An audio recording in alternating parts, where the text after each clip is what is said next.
minutes across to Barron Falls Station. We're going to pull up there and you guys can get out and have a bit of a look at the station and, well, not station, who cares about the station, but the falls. Falls are there to have a look at. A couple of things going on while we're there. First one is that's where Lee and I are going to open up the little Savannahlander souvenir shop. So we'll have some bits and pieces there for sale.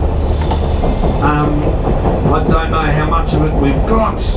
Should be plenty of it. See what we get when we open up the box. So if there's anything there you want to buy, you'll have it there. Most of it, no, I'll say all of it is you don't need it. You don't need any of it at all. It's all crap. But it is there if you want to buy it. So apart from the shop, and I think we've got FPOS facilities are there as well, so you don't just have to have cash, you can use card if you want to. That should be all up and running. Once we get the shop over and done with, I don't know if Lee told you yet, but I look after the Facebook page for the Savannahlander. If you're familiar with Facebook at all, here you've got your little profile picture. We've got that, it's a picture of the train, lovely. And then we've got the cover picture, which is your bigger one, behind the profile picture.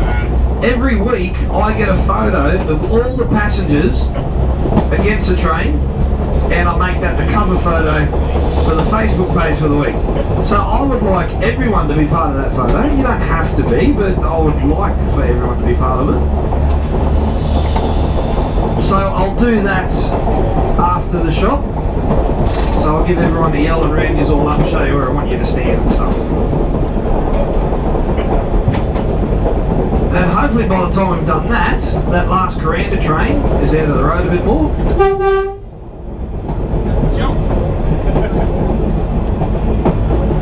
Yeah, you won't have that metabolism forever, mate.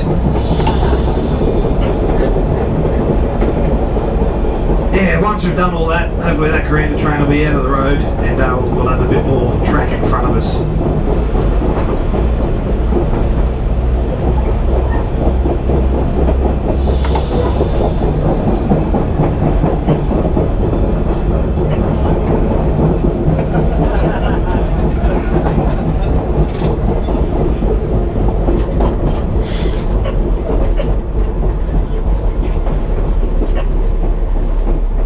So when you're having a look here, there is a ramp, and you can walk up that ramp a bit, and just on the left there's a set of steps, takes you up to a little observation platform.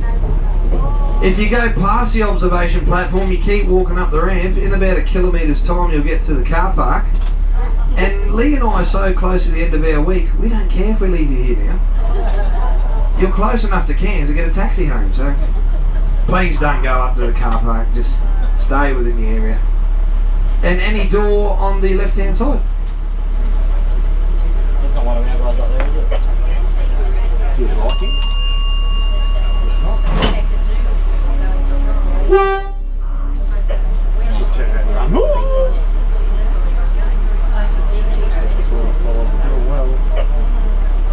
Taking a photo of it so can't we? Yeah.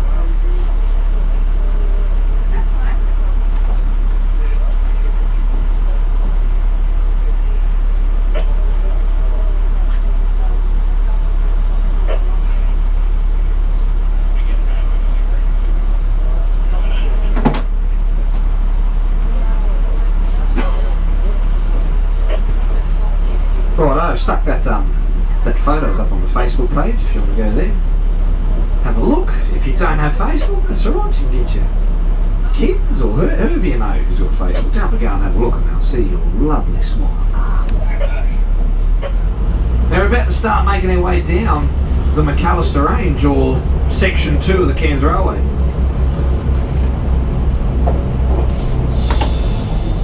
I said on the way up, this is where they had their dramas, or get called by control.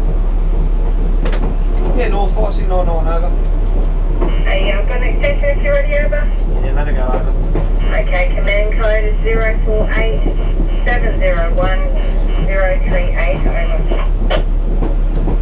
Drive code 385 652 395, over.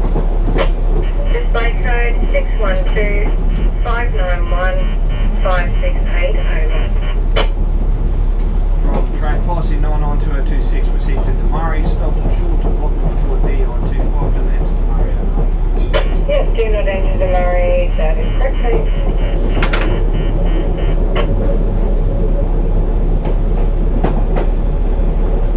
Right, as I was saying, this is where they had a lot of their dramas.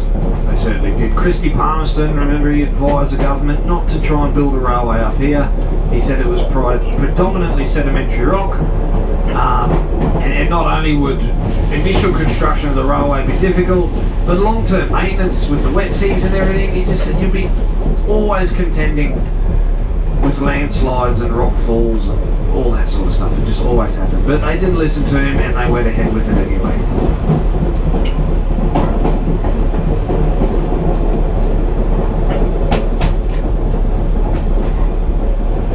Now, John Robb was a bloke from, I think he's from Victoria, and he had a fair bit to do with building railways and bridges and buildings. I don't know a great deal about him, but he knows a hell of a lot more, but he's just like an engineer type. And had a lot to do with building these sorts of things down in Tasmania and Victoria. He applied to oversee the construction of the track up the range, and he won it.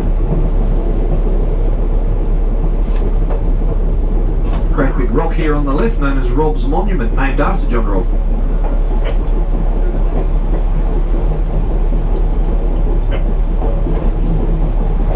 So, pretty confident fella, you know, he'd done this sort of stuff before, and you know, the government basically said to him, look, this is your budget, can you work within that? And he said, I'll give you change, that's how good I am. And they're like, right, you reckon you can get it done in a year? And he's like, I'll have it done by the weekend. Like, you know, how many guys do you need? I'll do it myself. Like, you know, he wasn't quite like that, but pretty confident.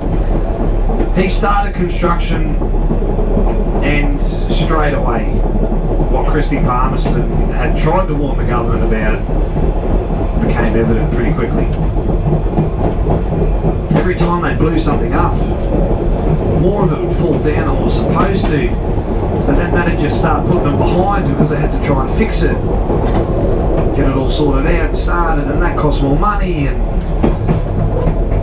it just got to the point where they wanted it done within a year. I think it took him just over 4.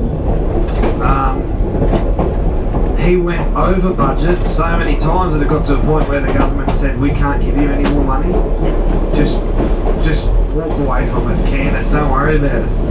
And he was so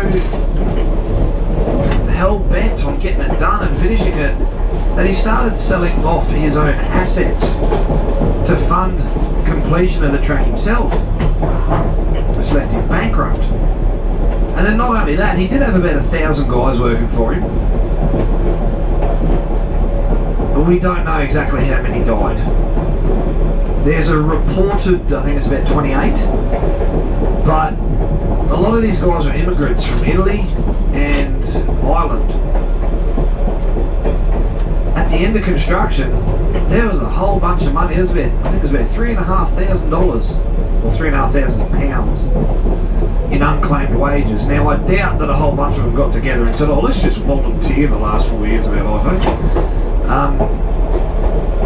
They got covered in rock and they fell off cliffs, whatever, and because they had no friends and family here, no one knew they were missing, so the death wasn't really reported to them.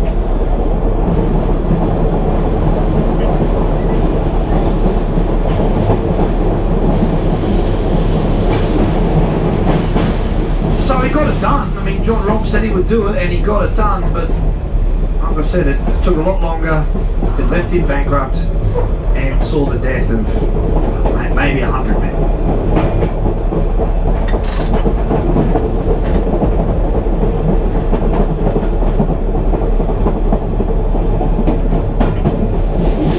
Not only that, but Christy Palmerston was also correct about the long-term maintenance of this track. It is a bit of a headache. It's lucky that it's pretty, because if it wasn't, it would have shut down a long time ago.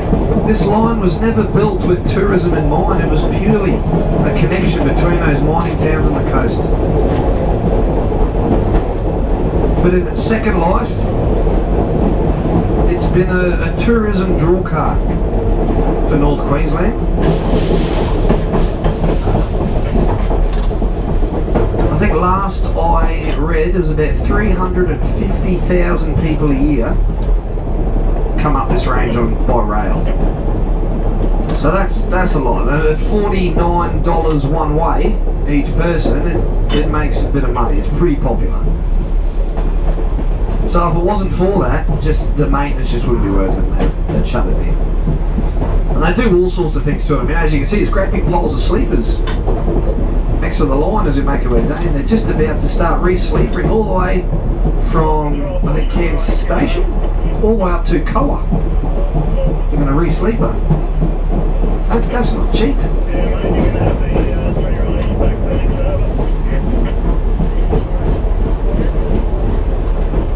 But they've got to do other things to try and minimise any risk of a train running into a landslide or a rockfall or anything like that. They've got a whole bunch of different things they do. Some of them are very, very simple, like just measure how much rain the range gets in a 24-hour period. If it gets too much, shut it down. Doesn't matter whether it's in the middle of tourist season. Just have to close the line. So that's a pretty simple one. Other ones, a little bit more detail, can get a bit expensive. The avalanche fence, there's 2 avalanche fences constructed on the line at the moment. We'll go past some a bit later, but these things look like you could keep a Tyrannosaurus Rex in them. They're huge, massive. And they've erected these 2 in different places, but the idea of them is that they're just at the bottom of a suspicious looking rocky outcrop that geologists aren't too confident in. And if anything does happen, instead of taking a line and possibly a train with it, this avalanche fence is designed to catch everything. So that's a pretty pricey one. Another one is little yellow squares. If you happen to have a good eye, you might not see any, but if you have a good eye, you might notice as we go down, little yellow squares placed amongst certain cracks and crevices in rocks. These little yellow squares are placed carefully. They've got to be checked by track inspectors and geologists and stuff, and if they've moved, if they've fallen out, it's because the rocks are shifted. And then they know they need to go and check that out. Some of the worst parts, those little yellow squares have a little transmitter on the back, and that's connected to a satellite. If they move the slightest bit, the satellite goes off, train control in Townsville get a warning, the range will get shut down until they can go and check that out. And the other one is they have a track inspector operate before every single train either goes up or down the range. They go first to make sure there's no fallen trees, nothing to worry about. So as you can see, it costs a lot of money to do that. Now we're going through tunnel number 15. Obviously they started at the bottom, they worked their way up. So this is the last of the tunnels, tunnel 15. It's the longest of the tunnels, just under 500 metres long. It's got 2 bends in it. And it's the only tunnel that has little safety recesses built beside. It's said that 6 men alone died in the construction of this one tunnel.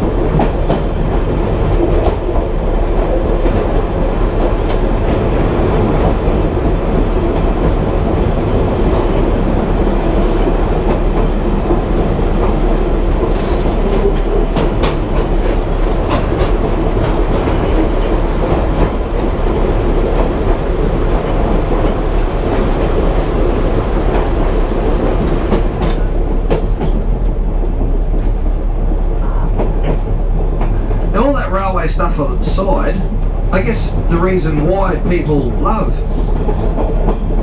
this train trip down the range is because of the surrounding rainforest that you travel through.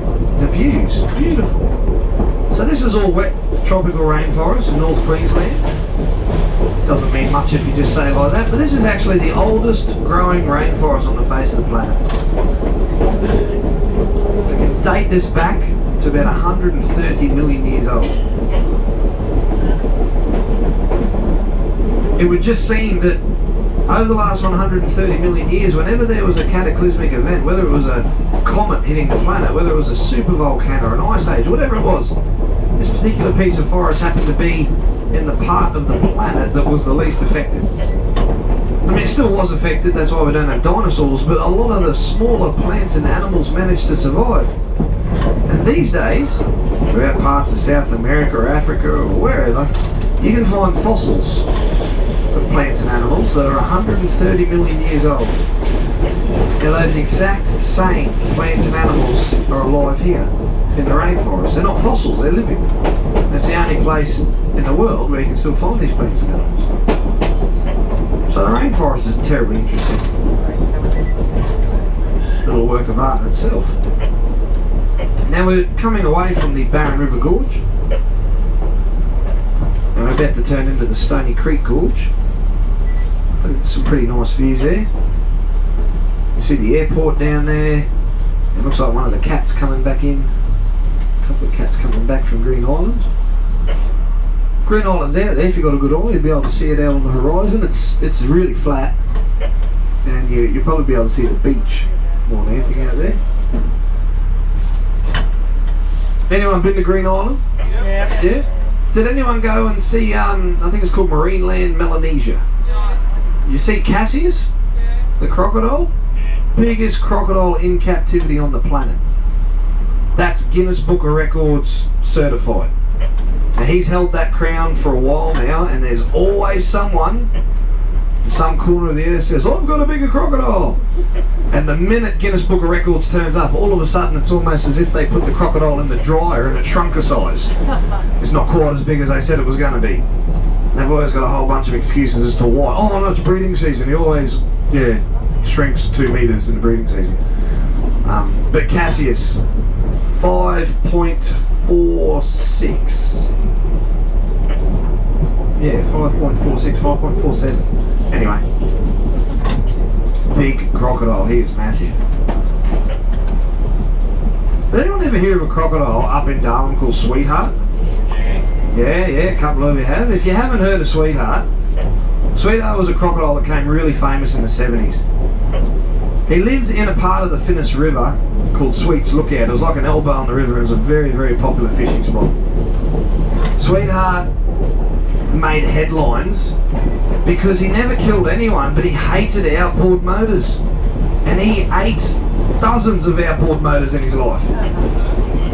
There was a reason for it. Male crocodile's terribly territorial, and the big male in his territory will send off a bit of a growl under the water, and the other crocodiles hear that, and basically to them it's like, oh that's Sweetheart's house. If we go into his house, he's probably going to eat us, so let's go that way. To Sweetheart, these outboard motors sounded like crocodiles in his territory telling him to get out of his own territory. So he wasn't very happy about this, and Sweetheart would go and grab the back of this outboard motor. Obviously the fishermen would, absolutely poop themselves. He's grabbing the titty and the boat's going over, he's just trying to shut the motor up, the fishermen jump out of the water and they swim to the air. And it became sort of a bit of a humorous story, and a lot of people, not just Aussies, but people from all over the world started to go to Sweet's Lookout when they were in NT just to try and catch a glimpse of Sweetheart crocodile. Got to the point where Parks and Wildlife thought, he's made international headlines now, we need to do something about him before he kills someone. If he eats someone, it's going to be on the world stage and we're going to be held accountable for it. So Parks and Wildlife set a whole bunch of traps. And a little while afterwards, a couple of weeks later, they went and got the traps and they caught him. They got Sweetheart, got this great big crocodile.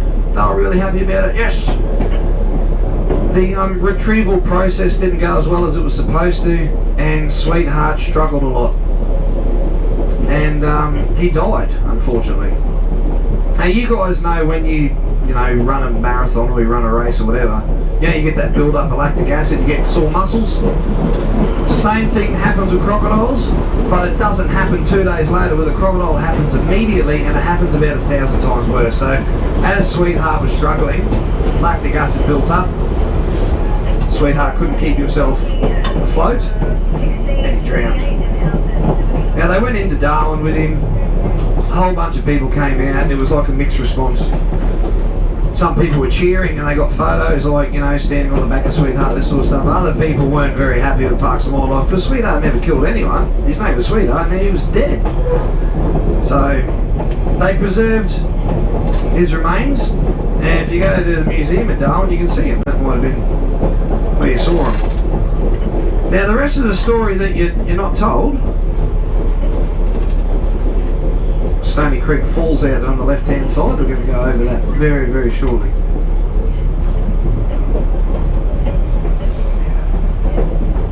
About 18 months later, Parks and Wildlife get a telephone call about a crocodile that attacked a guy's outboard motor. Sweets lookout. And they went, oh bugger, not again. So they've gone and set a whole bunch of traps. The trap's gone off. They've gone to check it. Now this crocodile was bigger than the one that they had caught previously. This crocodile had missing teeth, propeller marks in his mouth everywhere. He was really dinged up and looked really, really ugly. So Parks and Wildlife looked at this thing and they're going, oh bugger, we never caught Sweetheart, this is Sweetheart here. What do we do? And they've pretty much gone, just keep your mouth shut. They sent him to Green Island. His name's Cassius and he's now the biggest crocodile on the planet. I think that's a lovely story.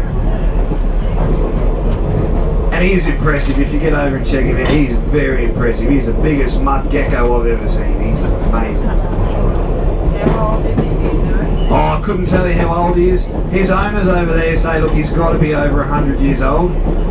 Crocodiles are a bit different to us. They sort of grow depending how much food they get.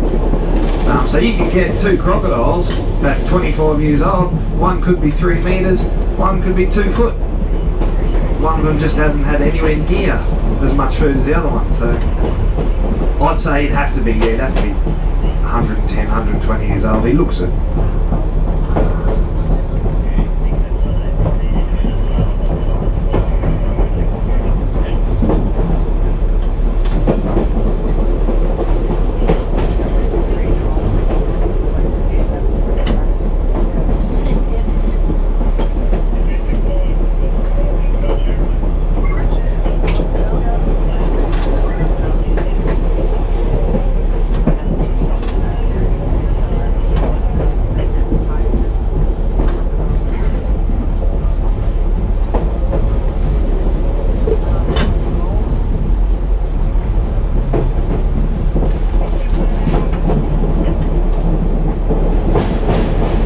So we're going to come across Stony Creek very shortly. On the left hand side you'll have Stony Creek and a bit of a valley. It's a really nice view, but of course on the right hand side you'll have the falls.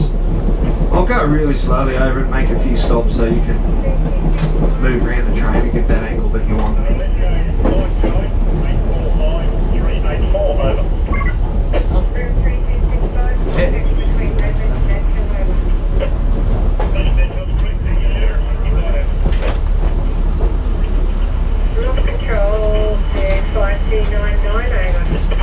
Yeah, North 5699 over. 5699, command code is 453 701 038. Driver code 385 652 809 over. I'll grab them from the top break up a bit over. So I'll just change channels on the radio. 385 652 809 over. Righto, command, the plate code is 612 592 324. Driver on train 56992026 proceeding to Redlands. Stop blocking the board RH25 over. RH25 at Redlands, that is correct, thanks. You want to get in there? You're right, I was just trying to get out and let over.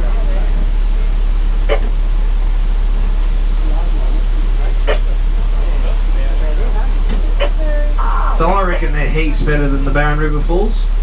They put on a good show all year round where the Barron River Falls, it can pretty wet season dependent. Plus, the Barron River Falls have the hydro power plant tied into them, so a lot of water goes through that. So, and these ones are a bit more exclusive. Barron River Falls, anyone can go there at any time. You drive up there and look. These ones you sort of have to be on a train or own a helicopter.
So we come into the old yard, the old station of Stony Creek. Was a man station up until the 70s.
$400 for that. I did. I put it to the lady on the phone. I said, what am I getting for this? I said, I didn't even get a reminder email saying that my licence was about to expire. Yeah. I've got to buy books and everything on top of it. She's like, oh, you know, these days our movement advices are available online for no charge. I can buy a book of movement advices for like $30. The thing is, you don't talk to them. You don't talk to the office, home office in Brisbane. You call the office in your area. Yeah, it's hard to get hold of, right? Yeah, you need to have an 8 officer's number. Yeah. Even when we found a dead croc doing cement shop, coming across China Creek. Yeah. And this dead crocodile was just floating belly up. Thought I'd report it. Yeah. Man, it's so hard to report it. I ended up getting like a government help on. Oh my god. Really? And that was pretty good, that. Like the actual wildlife hotline just kept me going around in circles. Yeah. Like, transferred me to a department, like a recording that transferred to another recording that said an officer will answer your call. And then it would like transfer me back to the original press 1 for cassowary sighting. Oh. So, I mean, you're so useless at the moment. But even Jess Harris, because she works at them, I said to her, what number? She gave me the same number. She said, this does not work. Like, I'll record the conversation. It does not work. Yeah.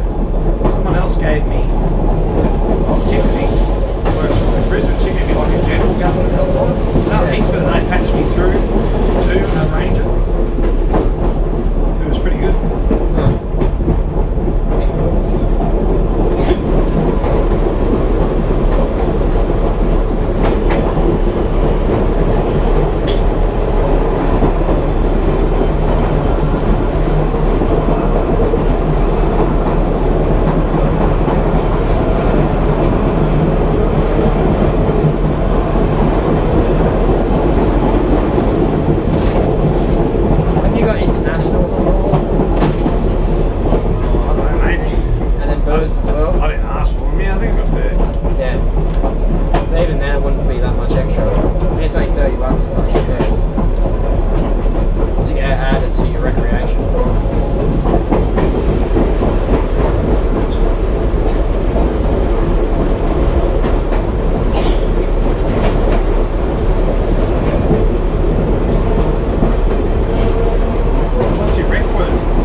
That's right.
that day came around, I went, oh, where are you? And they went, oh, sorry, we can't come, we'll come this day. Organised with them again. And then they went, oh, no, we can't come. And then the third time they tried to organise, I went, I'm not available. And then they just left it, never came back to it.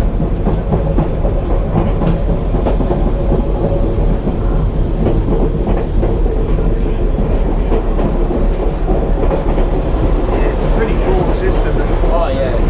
I don't understand how any of it's there to serve an animal. No.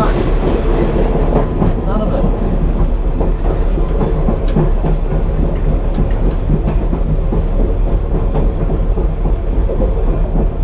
Like I worked at the zoo with Jason, he left the zoo and he got a job as a wildlife officer at Parks, and he left that because he said Sunday night. Yeah. Handing out DMPs for people that kill possums. Yeah. And he's in a mangrove swamp at 4:30 in the morning with an air horn, banging pots and pans and trying to scare bats away.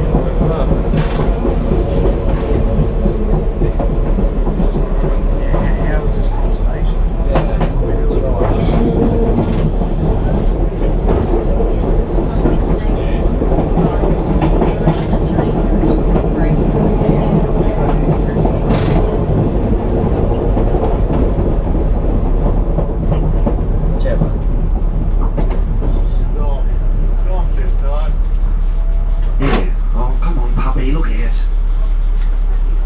So there's a nice view there on the left, that's the last view you're going to get. Little dog, there he goes.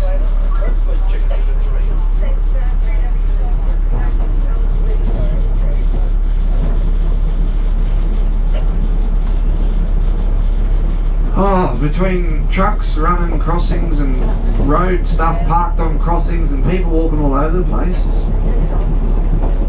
I'll get home, I need a bloody scotch.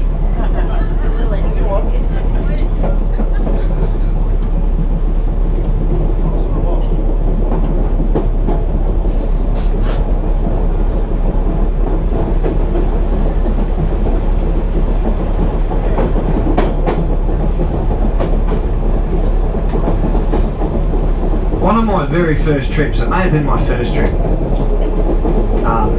Lee was driving and I was sitting next to him, and we're just coming into Kuranda, we're just about to, and there's a couple walking hand in hand about 200 metres in front of us. They're walking, they've got their backs to us, they're walking away, and I looked at them and I was like, and I looked at Lee, and Lee just like smiled. I was like, what are you doing? What are you doing? He's just like, shh. And he just slowed the train right down. I think he even like turned it off, just turned the engine off, and just rolled up behind these people. And the closer he got, the bigger his smile got. And I didn't know what to do. I was like, oh, I can't believe he's doing this, what are we going to do? He had the train well in control, but we probably got about, I don't know, 4 metres from them. And the bloke sort of must have heard something, and he turned around and sort of saw us out of his peripherals, and he just pooed his pants. First thing he did was let go of his girlfriend's hand, and he took off. And she sort of, what's he running from? Turned around and saw us, she ran the other way. And we sort of had to pull up, and she got off and went off into the bush with him, but oh, Lee laughed and laughed and laughed. I would bet any money that later on that afternoon they broke up after that.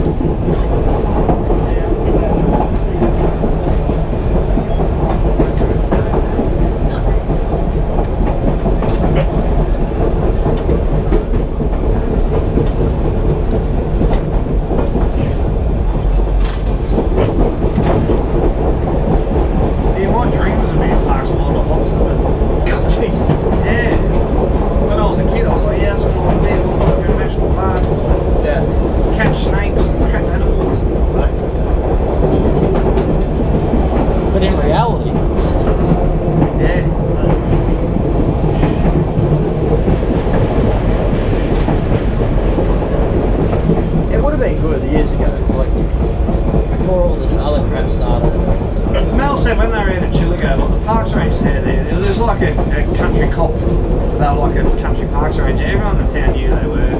They looked after the parks, they did the cave tours and stuff. But they turned up at your house to catch a snake or get a bird. Yeah, they've got like wildlife care stuff as well. Yeah.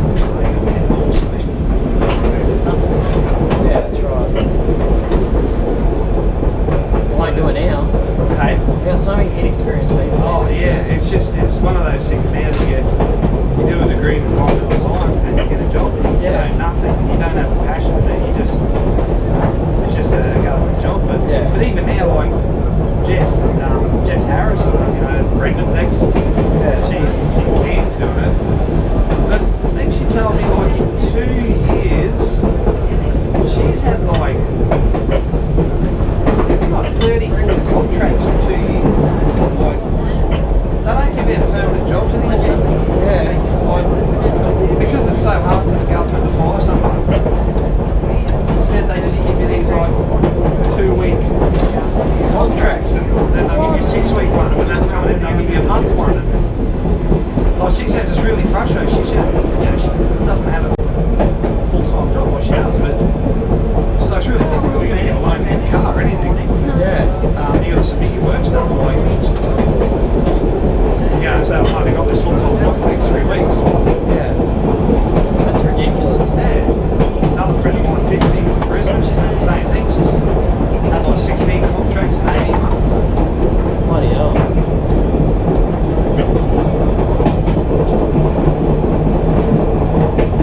Just seems to be the way it is in government. We got one of the track inspectors, Les. He's massive, man. Like he's huge, and just existing is hard for him. He just breathes. So he drives the track.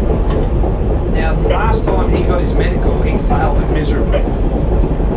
But the government can't fire him because he might get upset. Oh, really? So instead, they created a position for a fit guy to sit next to him in a car while he does a track inspection.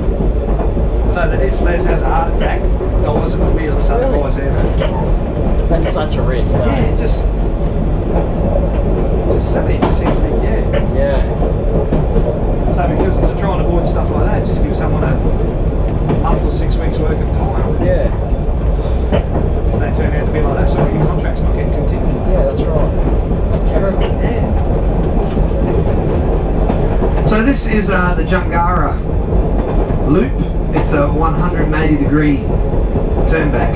So this was put in place to get a bit of height in order to start climbing the range. Now that big hole on the left there, any rock slides or landfalls or anything like that these days, they toss in there. They gradually fill that hole up. When they originally started constructing the line and they were blowing shoulders and bits and pieces to get the railway corridor going on, they took all that rock and they took it down to where the city of Cairns is. That was all sea level, that was pretty much all mangrove swamp. They dumped all that rock down there and managed to build it up 3 feet above sea level. Not that high. When we have some big king tides, you get a bit of salt water through the streets. But once they did that, they started dumping it in there, and that's just been that ever since. Well, we're now coming into Redlinch, which is one of the outer suburbs of Cairns.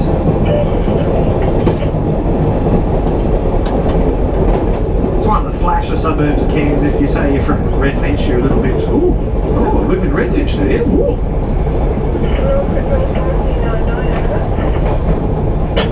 Yeah, control 469 over.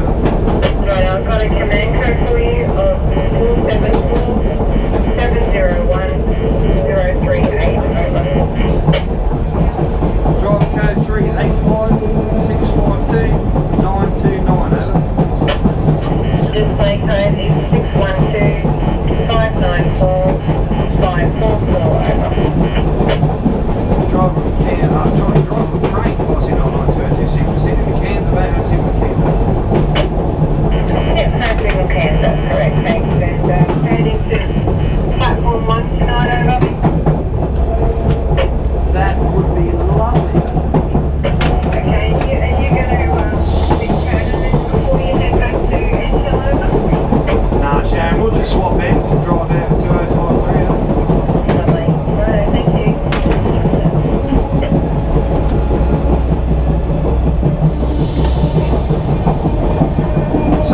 just got our authority to go all the way through to Cairns. That last KSR train has cleared the platform.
Hotel over there on the right. It's pretty popular in Cairns. A lot of people go to the Red Beret. Mike's let us in, eh? Is he? Yeah, walking holidays. Hey? Walking holidays. Oh, he forced him to. Oh, did he? Yeah. Because he hasn't done it. Ah. Yeah, okay. No, he's never done any since Wow. since he's been I there. don't understand people like that. Ah, man. I like He was pissed too, apparently. Aaron said he was so angry. Yeah, I find that really strange.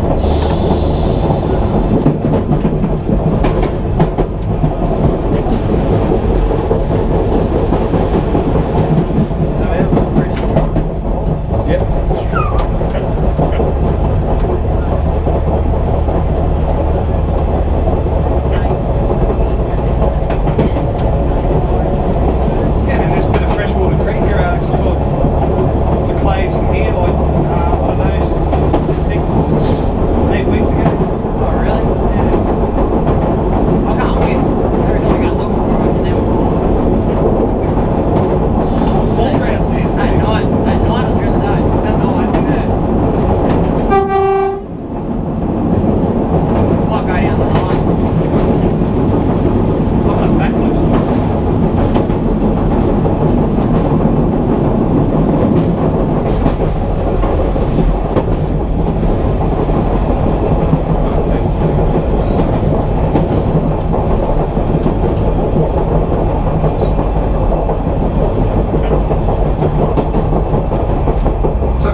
Freshwater Station. We've got a few people have dropped